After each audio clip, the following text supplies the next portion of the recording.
our URL redirect update. Now we have a search bar. This is going to simplify your search and management of your URL redirects, improving efficiency and your user experience.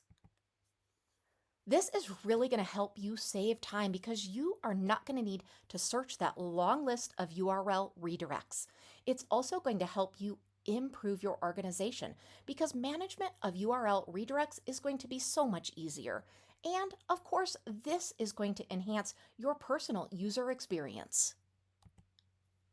So now when you're updating or creating a marketing campaign, you can quickly search and update your URL redirect, ensuring that your custom audience redirect is always directed to the correct landing page for that marketing.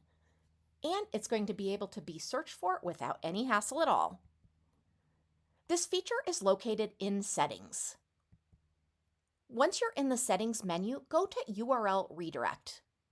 Now you're going to see that search area in the upper right-hand corner. What's great is you simply put in what you're looking for and you can view that query. The search bar for URL redirects is going to streamline the process of managing redirects, saving you time and enhancing your user experience. We hope you enjoy this new feature. Let us know if you need any help at all.